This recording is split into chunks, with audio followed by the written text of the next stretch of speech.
Welcome to Wednesdays with Willa. I am your host, Willa White, and this is my weekly podcast show that airs on Wednesday mornings at 10 a.m. Eastern on my Facebook page, Willa White Medium. It's an opportunity for us to have a discussion regarding spiritualism, mediumship, healing, faith, family, or more. And it's always a wonderful opportunity for you to learn more about those topics with my great guests. This is year 8 of Wednesdays with Willa, so you've got lots of archived videos of past shows that you can enjoy to your heart's content. It's a treasure trove of education, and I encourage you to look back at those past episodes on my Facebook page, Willow White Medium, or my YouTube channel. This also airs on the Lilydale Assembly Facebook page, so lots of places that you can tune in and watch every week. So like, share, subscribe, and all of those great things so that you can get more of these episodes. And today, I am thrilled to have with me Dr. Jon Mundy. He is widely acknowledged as an international authority on A Course in Miracles. He was introduced to A Course in Miracles by its original scribe, which I'm sure he'll talk about in just a little bit. About 50 years ago, he was introduced to that. And Jon is a minister, a lecturer, and also the publisher of Miracles magazine for the past 40 years. So he's been very busy with those things, along with teaching courses in philosophy, religion, and psychology at the New School University, Marist College, Mercy University, and SUNY colleges. He is the author of 12 books, including the best-selling Living A Course in Miracles. And he is the co-founder with Rabbi Joseph Gelberman of the New Seminary in New York City, and currently the director of Miracles Studies for All Faiths Seminary International, which is in New York City. He has his own podcast, which is his series is titled Sunday with Mundy. So he he has podcast interviews that go out on his YouTube channel. You can tune into those and get the transformative understanding of A Course in Miracles. So please welcome to the show today, Dr. Jon Mundy. Thanks for being here today. You're on. It's being with you, dear. Yes, and you're going to be here in Lilydale this summer for the 2025 season. You're one of our highlights, and we're so glad that you're coming to Lilydale. For those of you who are interested in getting tickets for Jon's events, you can go to the lilydaleassembly.org website, but I will also post it in the description of this video so that you can click and access it right away. He'll be here on July 18th and 19th. He'll be teaching about living a lucid life and also awakening from the dream. And today he's going to share with us lucid living and some of that wonderful wisdom of A Course in Miracles. He'll give us an overview, but also some key concepts and most likely tips that'll help us in our own life as we embrace lucid living. So I know you've had such an amazing background. How about if you could fill that in for us? I know in your introduction, it's quite a lot that you've done in that time, but with A Course in Miracles, how about we start there in 1975 when you were introduced? Okay, well, I'll share with you a little bit about how I came to be involved with the course. Yes, please. That actually started in 1973 at a conference in Chicago. It was sponsored by Spiritual Frontiers Fellowship, which is based on the purpose of actually looking into mediumship and other things like mediumship, any kind of channel work, that sort of thing. And I was a presenter then. My first book had just come out, called Learning to Die. And I gave a lecture, and Helen Schucman, who was the scribe for A Course in Miracles, and Bill Thetford, her cohort, were there, and they attended my workshop.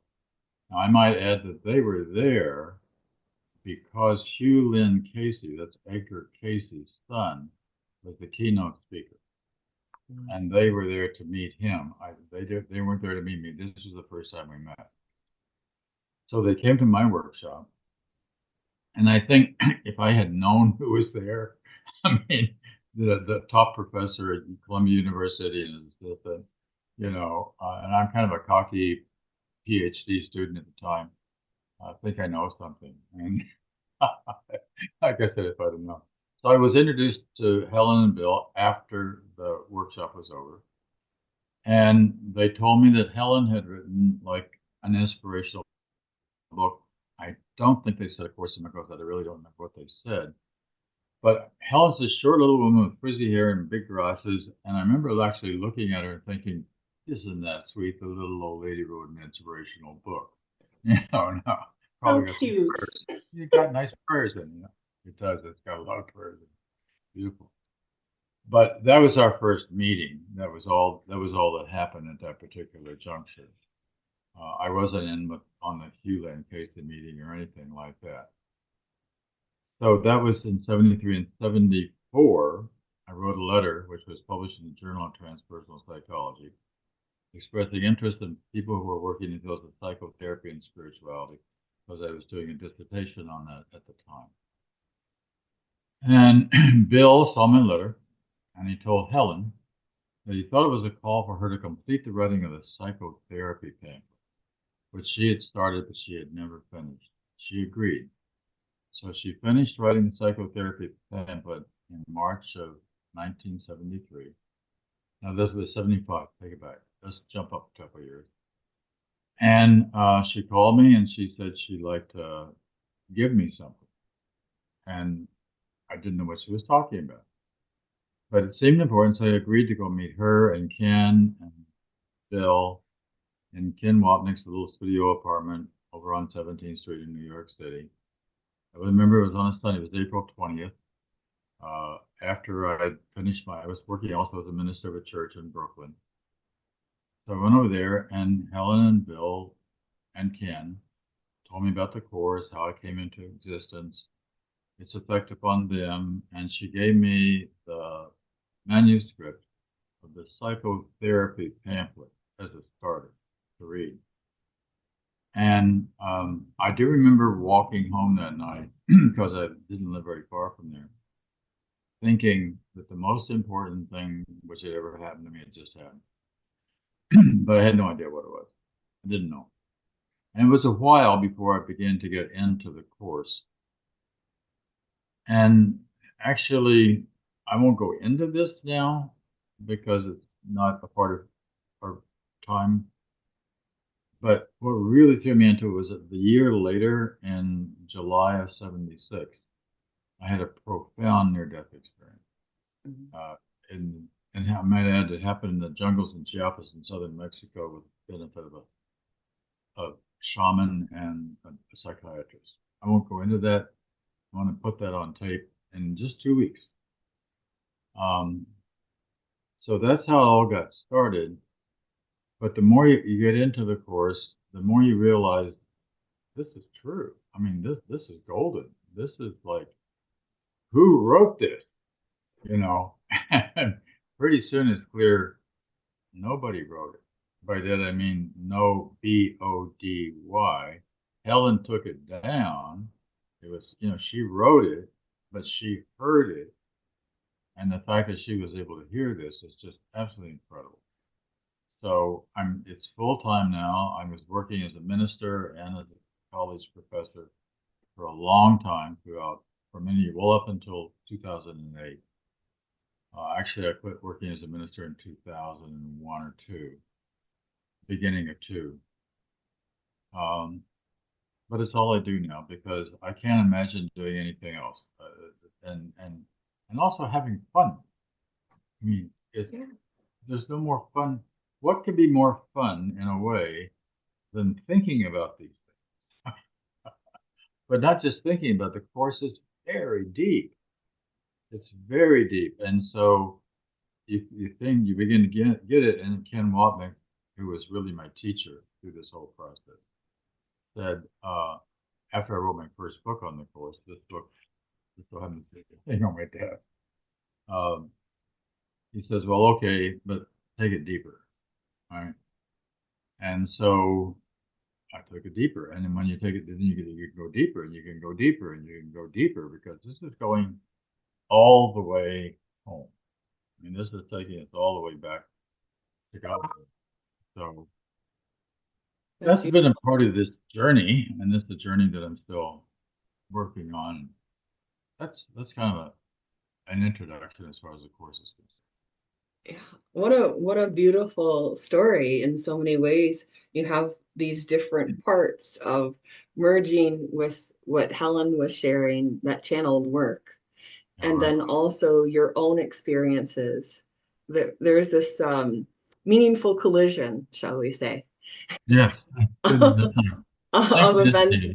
and experiences that were amplifying your ability to be sensitive to the material in front of you. So that it was not just about thinking, that you were feeling and you were, falling in love with your own soul through the experience is what I'm hearing from you. Yeah, yeah, Yeah.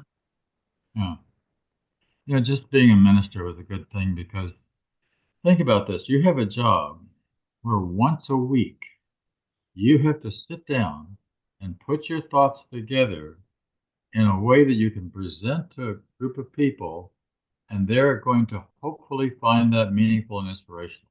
And you've got to do it once a week, and you've got to not repeat yourself too much, you know. So that means that again, there's this process of taking. So, well, in that sense, what a great job. Financially, it wasn't great, but we won't worry about that.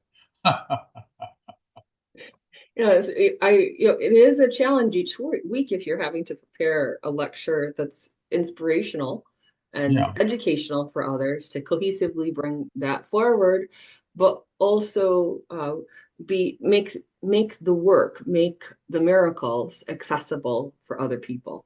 yeah, yeah, yeah.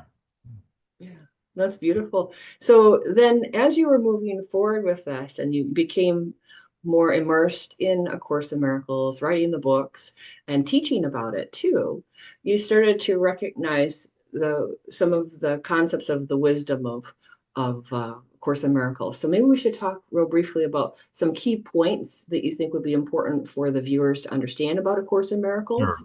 Right. I think that would be a great next step. Okay, let's do that, especially with this topic of lucid living, Yes. because a really important concept in the course is that this whole thing's a dream. Mm. I mean, the whole thing is a dream. Right now we're doing this, but this is part of the dream as well. Everything's a part of the dream. The only part that's not a part of the dream, that would be heaven. You know, heaven's reality. This is the illusion, right? Now we Yeah. think we kind of, in our own mind, it's kind of the other way around. Heaven seems like a dream. What a nice fantasy that there's something called heaven. You Mm. know? No, this is the fantasy. That's the reality. So now, what's really interesting about this dream quality is that, first of all, it's there for everyone. It's been there from all ages. There's a lot of dreams in the Bible that are really important. A lot of Mhm. dreams around the birth of Jesus, which are really important. So the ancients took dreaming very seriously, and Joseph and the Pharaoh, the magic dream, the colored coat that he had, and all that. So that was they were putting a lot of credence on that, right? And you still do. I mean, Carl Jung and Freud said dreams are the royal road to the unconscious. And he had to do dream interpretation with his patients to find out what was going on a deeper level, because sometimes people will like act out or do things in the world that, it's why did they do that? Why did I say that? Where did that come from? And some of it's coming out of, well, especially emotions, for example. You get an emotionally distraught person, and then you find out they had a pretty bad childhood, and a lot of stuff happened that they kind of repressed and they didn't want to look at. And now that's starting to come out in other ways. So that's why it's really important. And then Jung, of course, takes it even deeper than that and says, well, it's more than just your personal past. There's a collective unconscious that we all share, that we're all a part of this. And that's coming up. And we see that in society. We see that even in politics right now. We see a lot of it in terms of what's coming up in politics. And that's been going on since forever, since there's been politics. It just gets more chaotic in a certain sense, or so it seems. But the whole idea, and also just this thing from about fairy tales, Alice in Wonderland is a dream, right? Dorothy and the Wizard of Oz, that's a dream. The whole thing's a dream. You can get Pinocchio is a dream kind of story as well. And Yes. again, on and on and on throughout history. Yes, and in other religions with the Bhagavad Gita, Yeah. falling into the dream of that, and Aboriginal understandings from Australia of this being the dream. Yeah. That's right. It's interesting. After the course was done, Bill Thetford, Helen's boss at Columbia University, said, now we have the Christian Vedanta. Right? And it really, but there's another reason why it's the Christian Vedanta. It's about remembering practice. I'm working on a book right now that I'm calling Remembering Yourself, capital S, right? It's about remembering who you really are. And by the way, who Jesus was. Yeah. Jesus is very similarly somebody who remembered who he was. I mean, he woke up. In fact, as it says in the Bible, that the events in his life, there's not one word of ministry, not one word until after the baptism by John the Baptist in Jordan, right? The next line in the Bible says, after that he was led by the Holy Spirit. Now, that's a very important point. Yes. Into the wilderness for a time of testing. So he goes to meet the devil. Now, the devil is not a person. It's a really, artist needs something to paint. So they put a guy got hooves and a tail and, horns. It's an archetype. It's an archetype. Exactly. Yes. It's an archetype. And so we try to make the archetype, but really it's the ego. It's the thing that tempts him. This is, like the last temptation of Jesus, the devil takes him to a high mountain and says, look here, all these kingdoms of the world, bow down and worship me, ego. And all these kingdoms can be yours. We see that being played out in society too, right? Oh, you can have everything. All you got to do, you can just, you can cheat and lie and get it, but you can get it, you can have all this stuff. But it's just stuff. It's just the eternal. So as Jesus says in the gospel, what does it benefit a man to gain the whole world and lose his own soul? Oh my God, and then in the Course in Miracles says, by the way, you can't lose your soul, but you can lose your awareness of it. Yes. So and the illusion of separation from God. The illusion of separation. So then you got to get it back, right? Mm-hmm. So Kim Wapnick wrote a book once called Awakening from the Dream. And I've been doing a similar kind of thing. I just did a workshop on awakening in the dream. Mm-hmm. Yes. The difference between awakening in the dream and from the dream is awakening in the dream, you see the dream. You realize that it's a dream around you, but you don't get caught in it. Don't get snared into it. You continue to hold a sense of objectivity, and you continue to relate to the world. But, for example, one of the most important points is with honesty. Honesty is the second characteristic of a teacher of God. Because the more you contribute to the illusion, the more you're going to get caught in the illusion. Now, that's why I'm talking about lucid living. Lucid living is being aware of the possible insanity of the ego and then making a very simple choice, which is the same choice that Jesus made in the wilderness. No, thank you, Satan. No, get thee behind me, Satan. No, I'm not going to buy this. I'm not going to go for all this money and power and fame and physical pleasures. That's the exterior is not where is the kingdom of heaven? In both the Gospels and in the Course in Miracles, it's very clear. The kingdom of heaven is inside you. Now, it doesn't mean your body, because every body dies. It's not inside your body, but it's inside your mind. The mind is one thing you can never lose. right? You can never lose that awareness. In fact, I had a little experience with this in the sense that I had a really bad case of COVID back in 2001. And I was 24 days in an isolation in a hospital where nobody could come in with it wasn't properly guarded. I said isolation because the air was actually circulated only to the outside and not into the rest of the hospital. And they had 2 rooms like that for people who were really sick with COVID. And one night I thought I was going to die. I was so bad.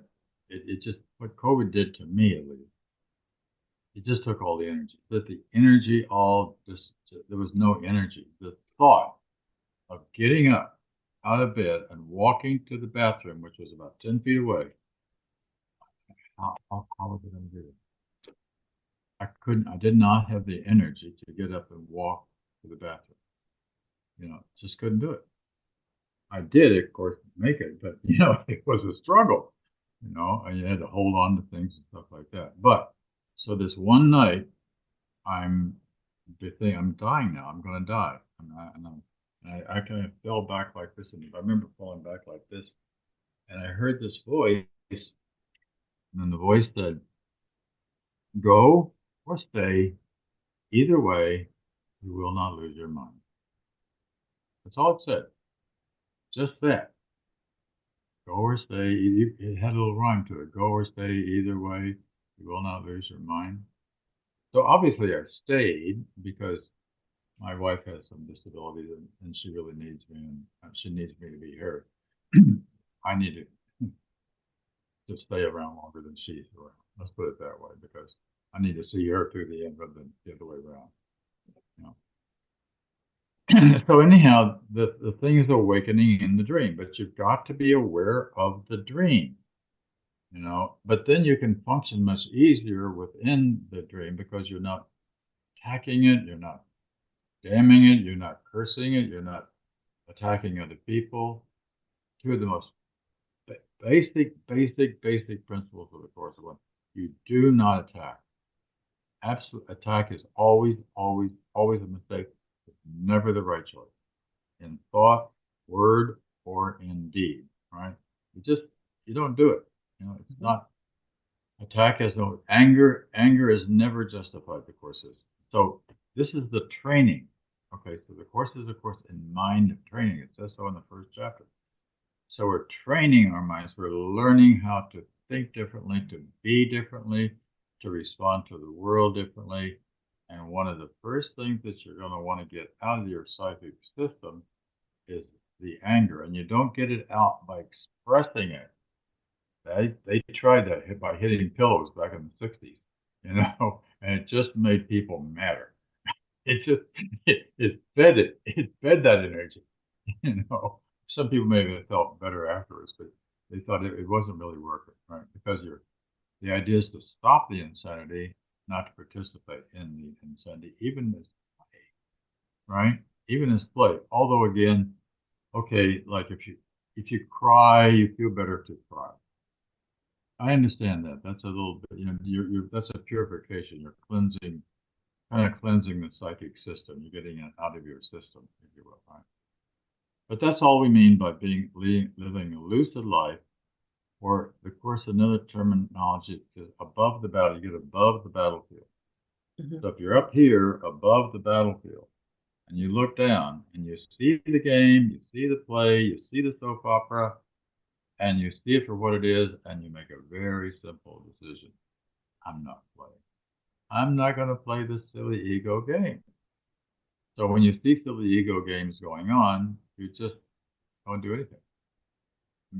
You may be, in a subtle way, able to tell people that that's, are you aware that that's what's going on? But that's very subtle, and I wouldn't go and just pull that out in front of somebody. But as a therapist, for example, when you're in a position where you're actually being asked to provide guidance, to help someone, and they're expecting you to have them provide them with some guidance, as they do with you, Yeah. So then you have to tell the truth, but you tell the truth gently, and it's not with attack, right? That's right. So anyhow, that's what I mean by lucid living. But first element of it is being aware of the dream. Mm-hmm. You're aware of the dream, then, and it's not just a little bit aware, because the more you understand this, the deeper it goes in terms of understanding that everything is actually a dream, right? And we can have good dreams too, and we can have realistic, fun dreams. That's just playing with your children or enjoying nature or whatever it is. But that means you're being alive, like be really alive, because there's no sickness in you anymore, right? So it's getting the sickness out of the atonement, the atonement process in the Course. The atonement is central to the Course. Mm-hmm. It means something very different than it does in traditional Christianity. In traditional Christianity, the atonement is Jesus suffering, dying, and bleeding on the cross for your sins. No, this is a major, major difference with the Course. Major, major.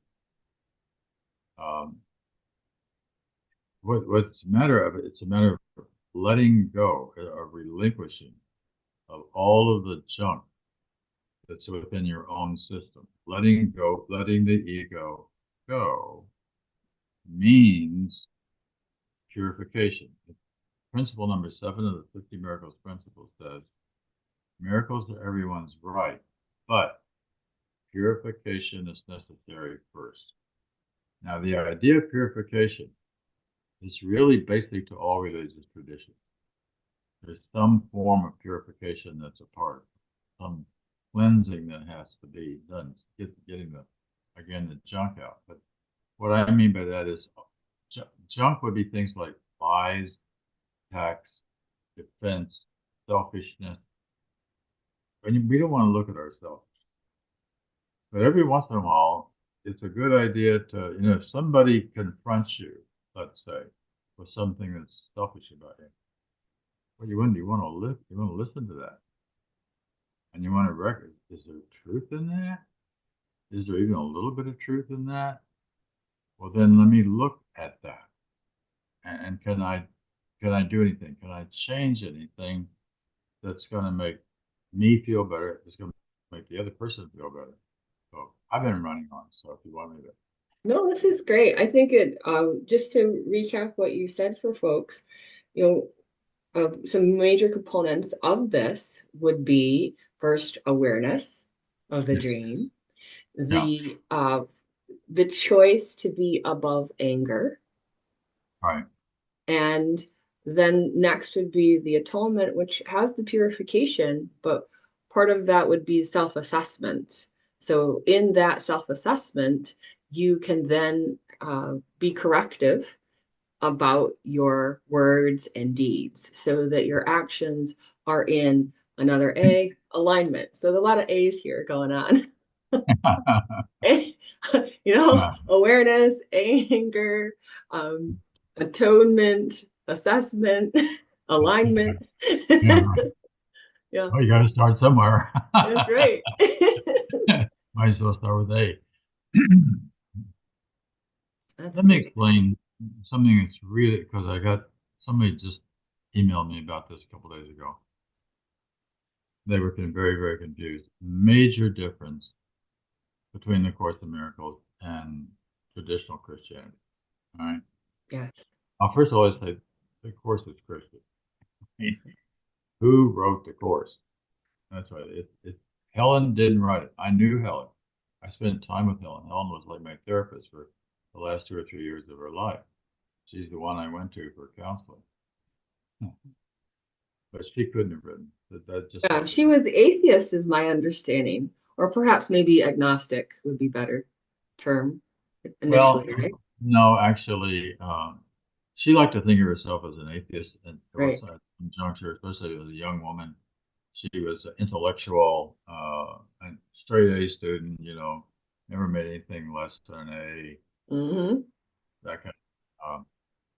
But she had a lot of questions. But once, when I was getting, I'm assuming you know who Ken Wapnick was. Ken was the major teacher for the course. Right? Mm-hmm. After Ken and I were talking, after Ken very nicely would read each of my books and make comments. Oh my God, I was so lucky that I had him to give me feedback on it. But at one point he said, I remember, Helen was no atheist. And of course she was no atheist. Man, you don't have a dialogue with God like this and be an atheist. I mean, she did Right. have resistance to it. There's no doubt about that. At one point she said to Jesus, she said, this course isn't working for me. I mean, she's getting the course, right? And she said, this doesn't work. It's not working for me. And Jesus said, well, why don't you do what I'm asking you to do so you can hear my voice even better? And she already heard it like no one else had heard it in a certain sense. I mean, in the sense of the amount of words that she got down. And they're all clear. There's no place in the course that you could show me of a contradiction. I just not there. Which in itself is incredible because the human mind would definitely take people down a road of wanting to maneuver those words. So that's the difference between a channeled piece is there is that deep clarity that comes from that. And I really admire the Christ consciousness that can come and is available to everyone in those spaces. And I'm glad that she came to recognition that she was just the channel for it. And then she could move toward application There of you go. those principles and encourage others to the best of her ability and the best of your ability and others to be moving closer and closer to that God understanding, that God awareness, the Holy Spirit. So now we're back to God. So let me finish Yes, actually explaining what the difference is between traditional Christianity and the yes. Course. Mhm. The problem with traditional Christianity is judgment. Now, it's God is a judge, and God is keeping record of your sins, and there's going to be a day of reckoning, and you're going to have to answer before God, right? And there's none of that is true, right? God, here I love short little sentences from the Course. Here's one: God knows you only now. So this has to do with time. There is no past. There's no future in the same sense. They really got to get into the metaphysics of time. All there is eternity. We live in time. We are actually caught in time. We've got minutes and seconds and hours and days. All these are measuring devices. We could have created a different set of measuring devices. We created this particular set. The whole world uses the same set. Otherwise, we couldn't talk to each other, right? I'll meet you 24th and 5th at 5 o'clock. We got to have all those parameters set together. But, it's really hard, I think, for the human mind to try to imagine infinity, or it's not really infinity, it's eternity. There's a little difference between infinity implies a really long time. Eternity is like always, always, right? So again, God knows you only now, and you're the son of God, you're the daughter of God if you prefer, right? Everyone is. Again, the only difference between you and Jesus is that Jesus recognized. He woke up. He got out of the dream. He awoke in the dream from the dream. That's to awaken in the dream is the lucid part. You have a lucid dream, you're aware of the fact that you're dreaming within the context of the dream. Right. But now he goes all the way home. I mean, I and the Father are one. This is what he says. And if you could say that, you could and mean it, you'd be there. But it's not likely that we're going to be saying that because we recognize that what I like to think I'm working my way. The foot is on the path. We're going in the right direction. We're not regressing. We're not falling into insanities. We're not falling into attack thoughts, which also, by the way, means that I have my life together, find my life together. I take care of my health. I take care of my finances. I take care of the externals of the world in such a way that I don't have to worry about those. So if I don't have to worry about it, then I can devote myself to meditation and to study and to doing the things that we all know historically are going to help us to wake up. Yoga, whatever practices it is that I can engage in that are going to make me feel better. Which means then it's going to be much easier for me to help other people, to help them to, come down the same path, so to speak. The main thing is to dropping the insanity. And the Course is also very clear about this. This is an insane world. And it is. It is an insane world. Look at the wars that are going on. Look at the insanity that's going on in our own country at the present time. Right? And to awaken from this insanity, by the way, I'm personally convinced, I'm sure you probably are too, that there is an awakening going on right now. There's a kind of a very profound awakening going on, which means that people that do the kind of work that you do, for example, are going to be there as helps and guides in this whole process of awakening, which is really very exciting. I like Buckminster Fuller. You remember Buckminster Fuller saying, you don't change the old by resisting it. You change the old by making it obsolete through superior methodology. So one of the things that we see is happening right now is the churches are dying. And they're dying very, very fast. My wife and I went out to dinner last night. We passed the Presbyterian church in our town. And there's a sign out front that says 8 o'clock Christmas Eve service. Now, wait a minute. Are they really early? Did they? What? Why does it say 8 o'clock? We're in folded. Oh. Yeah, and they're gone. And I know 2 of the churches in town that are closed too. One of them's got a big for sale sign. I like being a minister. I did it for 28 years, largely because of the community and because the community had a way of helping people. But this is more community in a way now. By that I mean the internet, and it's a much bigger world. Mm-hmm. I work at All Faiths Seminary in New York City, and what we recognize that all the faiths, there's supposed to be freedom of religion in this country, and they're all good for who people that want to follow them. And if there's anything wrong, you'll stumble on it, and then maybe you can help to clean it up a little bit. Yeah, and it helps you to firm up what you do believe in and how you want to act going forward. Yeah. When you meet those things, it actually is well, I'll do a check, and that's telling me where I don't want to go on the path.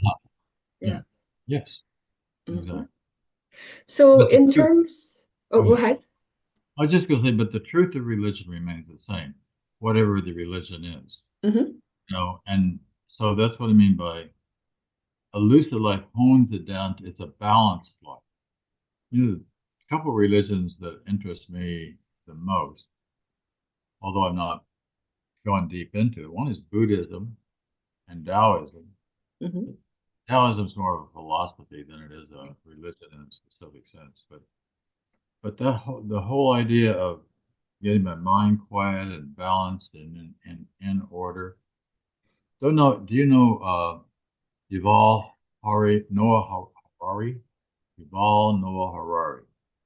Okay, well, he's an Israeli intellectual. He teaches history at the University in Jerusalem, but he's a Buddhist.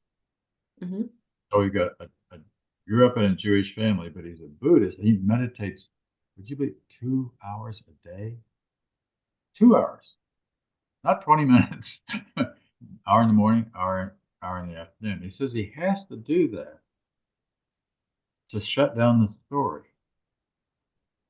Shut down the story, yeah. Mm-hmm. Shut down the story. Mm-hmm. And that's the other thing, because we've all got this story that's going on in our minds about who we are Mm-hmm. and who we are in relationship to the world and the good and the bad of all of that story that's going on. But the story is also a dream. And one of the ways that you're going to see that that's a dream is, well, when you wake up. Now, one of the ways that we wake up, by the way, I'm not recommending anybody go do this, by dying. That's going to come soon enough anyhow. So that's off the table. Yep, that's off the table for now. But what I mean by dying is there was a medieval Christian who said, those who die before they die don't die when they die. So die now. You know? No. So what I mean by die now, in this experience I had in 1976,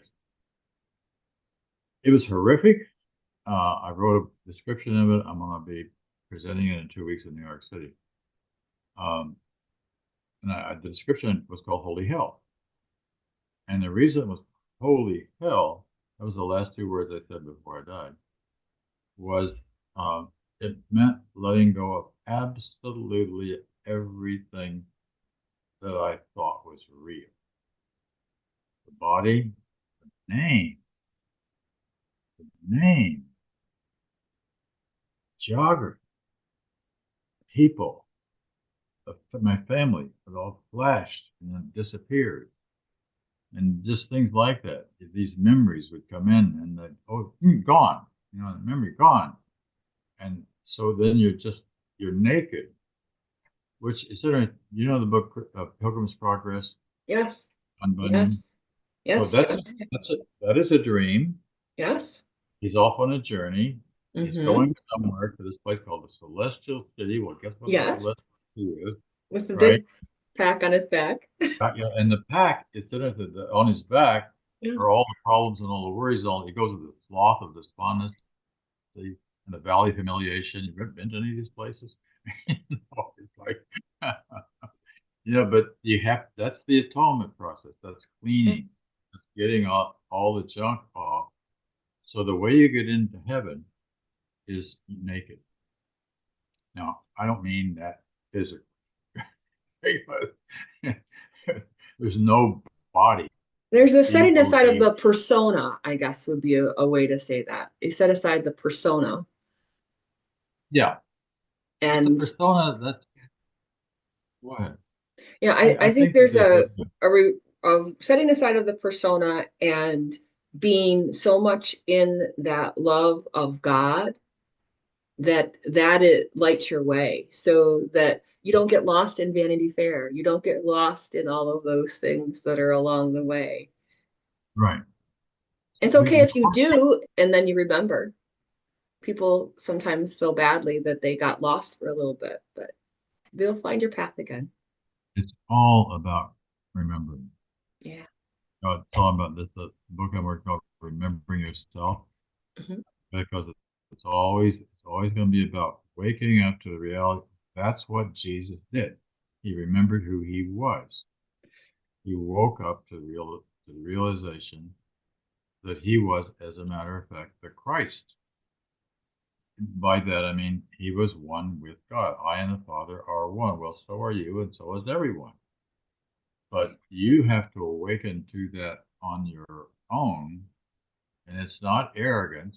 It's far from arrogance. It's the other side of arrogance, right? It's great humility, really, to put the false self that we built away Mhm. so that the real self can come into bloom, quite literally. And just to clarify for the viewers, when you're talking about the death and the multiple deaths that are going on within a lifetime of experience, there's a phoenix that rises from those ashes. Yeah. That there's that rebirth understanding. The symbol of rebirth is very strong in those concepts.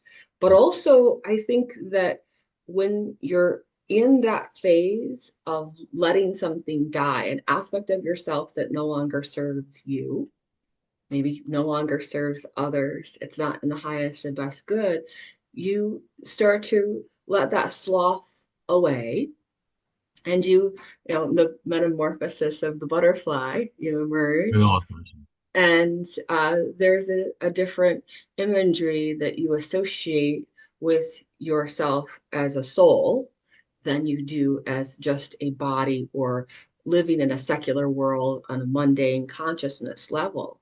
And so when we talk about lucid dreaming, that's about going and recognizing when you're in a dream, oh, I'm dreaming right now, and I actually have power in this dream. So I can maneuver this, I can interact with this. I am not just a passive victim of my dream any longer. I am able to have victory over things and recognition and acknowledgement of the things that I need to, and transcendence. So in terms of lucid living, it's the same, those kinds of principles still apply, right? So that when we're in this living construct, that we're interacting with people in these particular ways, we remember in that lucid living moment, I do have control over how I act and how I react, that I want to have a spiritual response going forward with this. And I liken it to, um, like if you were able to frame time just for a moment, right? And Yeah. in that blessed moment of awareness, you all of a sudden are flooded with the truth. There you go. Yeah. You're flooded with the truth, and it's as if the whole world has halted, and this is all transpiring in probably a millisecond. Yeah. That you get a download that would probably be the equivalent of years. Oh, And then you're able to make that decision and you go forward with that newly acquired understanding of wisdom. And there you are in the lucid living. Would you say is those are the exactly. elements of this? Yeah. Yeah. That's the process. Yeah. I didn't finish with the difference between Oh, Christianity. yes, Let me please. let me just start. Well, I kind of did. I mean, I presented the idea, but let me just finish that. The basic difference is that, well, I guess I did, in the sense that God doesn't keep records of Mhm. your sin and of your past. None of that is, no, I said, God knows you only now, right? And that's what's really important. But in not just in all of the Western religions, Judaism and Christianity and Islam, all of them, right? God's keeping records, Yes. your sins. Right. And that's just not true. There's no record keeping at all. You have to wake up to that realization. And Jesus suffering, dying on the cross, he doesn't do it for you. It's not vicarious salvation. That's vicarious salvation. You've got to say when you join, depending on the church you're joining, Yeah. but the church that I joined, that you believe that he did that for you in order to become a member of the church, right? Right. At least I had to in the Christian Church Disciples of Christ that I joined, and the Methodist Church too. I think that's a really important distinction, vicarious atonement or salvation in this sense. I I recognize it as an example, Yeah. and that he set that up so that we could understand how to transcend Oh yeah. the story or transcend karma, or that understanding of that. But there is this other part, this other component to it when it comes to the atonement. It feels as if we're allowed to do anything we desire without repercussion. You have free will. We have free will. But in A Course in Miracles, without vicarious atonement as a central theme, you then we're still responsible for your actions, still responsible for your Yeah. deeds. Yeah. So that is not taken away in that No. sense. But when you are going through self-assessment and really having to see the good, the bad, the otherwise, what you did, how it affected other people, you come into a greater wisdom of how you could have acted and how you want to act going forward, correct? Right. So there's a word here that doesn't appear in the course, Okay. but you're going to be very familiar with what's called karma. Mm-hmm. So karma is the thing because, of course, it's the most basic law there is in the universe. Now, the most basic law in the universe is the law of cause and effect. Mm-hmm. Right? Yes. So Yes. as you give, so do you receive. Mm-hmm. Goes around, comes around. So all of that, that's a basic description of a pattern of how things work. So there's no hell and there's no devil, there's none of that. But if I'm overloaded on my selfishness over here, that's going to swing back around the other way, right? And I've got to recognize at some point that I overdid that. Mm-hmm. I've gone too far. I may go through a loss, a great loss as a result of having been selfish here. Oh, now I have to lose all that Mm-hmm. in order to wake up and to actually realize there was nothing. I mean, that I spent my whole life building castles, and the castles, there are no castles in heaven. I mean, it doesn't work that way. I can't, and you can't take them with me. I can't. Right. We're not Egyptian. We can't take it with Well, us. even the Egyptians couldn't take it with them. I They were, know they built all the pyramids and they just found another pyramid actually. yeah, but Um, they tried awful hard. They yeah. were so afraid of the first emperor of China too. Mm, Uh, yes. he was all into living forever, and so he got his alchemist to give him things that would make him live forever. So they gave him mercury. It killed him. They were sampling things, right? Yeah. So the things that we do to try to stave off that and have an eternal mark upon the world, right? Right. The world doesn't count. I mean, the world doesn't matter because you're leaving an eternal mark on a dream. Exactly. I look at, I was in New York City, the Union Square. There's a big statue in Union Square, and in the center of a general or somebody on a horseback, and I don't know who it is. And I walk and I read the name, and oh, this is a general. And but oh, you got a metal statue of yourself in a park somewhere, or your name is on a building, or that's not eternity. That's not the way we live forever. You're already alive forever right now. You can't Well, get it on. well, so I think those are important understandings for people to have basic awareness of A Course in Miracles. And are there any thoughts that you think people would be important for them to know, or any other tips you'd like to share about how to bring that lucid living awareness to their lives right now?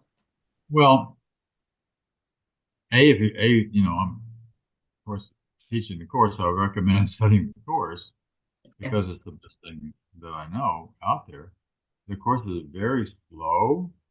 By that I mean and what's beautiful about the course, 365 lessons. You do one a day. It's going to take you a minimum of a year to get through this, right? And then I highly recommend, even after you get all 365 done, start over. That's right. Start over, and then you'll see that there's a lot that you missed the first time you went through, and you can keep doing it again, right? But you've also got to read this, and it's a good idea to talk about it with other like-minded groups or study group or whatever, or to go to lectures or classes on it. Because we have a lot there's a lot that's buried, there's a lot that we need to dig out to clarify, to Mhm. purify our own systems. We're all living under an incredible amount of illusion about what the truth and what reality is, and you don't find it. You find it, and the Course expresses how in the very first paragraph, by removing the blocks to the awareness of love's presence. That's Mm. it. Yeah. By removing the blocks through the awareness of love's presence. So I had to become aware of what the block is. So if I see a block, oh, I'm angry about, or I'm jealous about that, or I'm envious there. Why did you put that block there? Now, can I put that aside? And just identifying the blocks and doing it, that takes time. So in terms of identifying the blocks, some people are saying, well, this is not a block of my own creation. I might be observing that this block has come into my life, but somebody else brought it in. Doesn't make any difference. There It's you here go. for you to learn with, anyhow. Right. Hmm. In fact, as the Course is very clear about that, too, that the Course says that this world, and the Course isn't the only one. There are lots of other systems out there that say the same thing throughout history. This is a school. Yes, a We're in tool. a classroom. The Course says this is a classroom. Hmm. The Course of Love says that a lot more than the Course of Miracles does. Hmm. This is a classroom. So we came here for a reason. We came here to learn something. And it's a really good idea to try to learn a lesson so that you can graduate. You know, Ah. I, I don't know about you. I don't want to come back. I don't want to. Well, even within a lifetime, I've noticed that if people don't learn the lesson when they're in it, then it keeps being given back to them again and again, because the universe always knows when to put the check mark next to the name of Yeah, completion. And a yeah, lot of that is recognizing archetypes that are out there. And when you have learned how to deal with that archetype of another person or a situation in your life, when you know, like you crack the code of it, shall we say, that when you're confronted with it again, you're well, oh, I remember how to do this. I yeah, remember yeah. how I can act through this space here and now so that I don't spend too much time working on that anymore, that I let that go. And as you say, you stay above the battlefield then, Yeah. and you're able to really have the observer view, but still be engaged. Yeah, I think that's Oh, this yeah. the trick. How do you be the observer and how do you stay engaged? Because it's all well and good to go and meditate in a cave away from No, people, that's but good for it's some people. But living among folks that you learn what it is to give grace. one of the things I think about lucid living, it also means being alive. It Yes. means really being alive now. Not, Rumi's got one of the Rumi poems is "Don't go back to sleep, don't go back to sleep, don't go back to sleep." You know, and you really need to do, especially, and I will say, as you get older, it's really important because the body's going to start making sleeping demands on you. You know, to first of all, just physically have an awakened body. What does that mean? Exercise, walking, eating the right stuff, doing the right kind of things that's going to keep you healthy. But if you don't watch out for this, it's going to disappear. But it doesn't have to be in a hurry. Let me use this. I dance and do things that are Mhm. move, move this, move Yes. this brain. That's really really important. That's Yes. I, when you look at what they recommend for Alzheimer's, one of the key ingredients is always going to be keep this thing working. Read, you know, talk, get involved in intellectual conversation. Yeah. That's what Don't be in a fixed mindset. Be in a growth mindset. exactly, exactly Mhm. being a girlfriend until you die, That's all the right. way up until. Now, I think it's important that there's a process of dying that we should respect too. That at a certain point, hospice is a really good idea, and there are people there who know how to help people move that way when the Mhm. time comes, right? So that it's gentle. That experience that I had in '76 was horrific. I wasn't even expecting that to happen. Uh, uh, Salvador knew he was going to kill me. I actually thought when I died that I thought, oh my God, he made a mistake. He killed one of his students. He'd never lost a student before. Now he lost one. I thought I Oh, wasn't coming back. Oh, how funny. Well, I'm glad that you're able to look on things with this great humor. And Dante is he had those understandings of the circles of hell and the illusions of those things. And he at one point he says that around the age 75, that's when decrepitude comes into play, which is a Oh, horrible word in some ways. yeah, really. But in that space, he says that is when you should be looking back on your life with gratitude. This is Dante you're talking about? Dante, yeah. No, And I haven't so studied Dante that much. That's really good. yeah, and I think that's really if we could remember that we can look back on our life with gratitude, remember no matter where we are, but especially in those years, then we can really be in that space of wisdom. And also some of the more ancient Greece and Roman classical understandings, right, of being cheerful, being in that cheerfulness mode, even when you're in that older mode. Because some people think, well, I've become more cynical. No, by the time you get to that place, that is a place of gratitude, is a place of cheerfulness, and wanting to help other people achieve that too. Mm. Yeah, there's an arc that happens within people, and Right. that phoenix rising from the ashes. So the death, for you, for me, for everyone else, that hasn't happened with the physical body yet, but is a death of an aspect of self.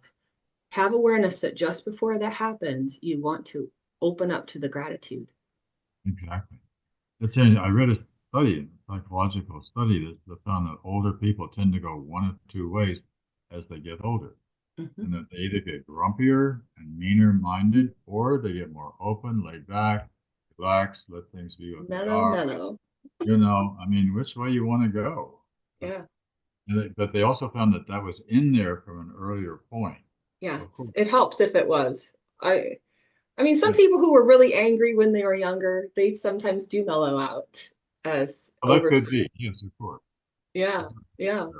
And certainly, applying some of the principles of A Course in Miracles would help so that they can embrace that gratitude, embrace that true self with a capital S, as you said, and their soul's journey. Any last things you'd like to share with folks today before we end? Okay. Is there any last things you want to share? Well, there's no evangelism in the course. It's not like that. But the truth is, it's the best thing I've found in terms of waking up that's out there. It's a slow process, it's a gradual process, it's a deep process, but it works. And it And that wakes you up day by day. I think when people realize that they need to eat spiritual food every there day, you go. Yeah. and they need to maybe nibble on those words and those ideas so they can assimilate that before they can take on the next bite and the next bite. That no, you're not trying to tell anybody you need to read that book cover to cover in a couple of weeks. This is something that is a process that we're all in, and that lucid living involves giving over to um, living that every day rather than trying to wake up all at once. Right. I call awakening in the dream. Hmm. You're engaged in the process of awakening in the dream. Yeah. All right. Beautiful. Well, we really appreciate you coming on the show today to Okay. share about the Course in Miracles and lucid living. It's such an important aspect to what we need to do as souls, but also having that recognition that it is accessible, that it's not a pipe dream, haha, that it's All right. accessible for each and every one of us to achieve that. For those of you who want to have more Dr. Jon Mundy, you can definitely come here to Lilydale this summer. As I said, he'll be teaching workshops here on July 18th and 19th. So mark your calendars and buy your tickets right now so that you can have a spot in his classes and learn more in depth about living a lucid life and awakening from the dream. It's such an important understanding we need to bring to our lives for that deeper sense of fulfillment and connection with the Holy Instant and the Holy Spirit. So thank you, Jon, so much. We Thank you. appreciate being here today. And please tune in next week, everyone, for another great Wednesdays with Willa show. Same time, same place. All right, everyone. Bye-bye. So long.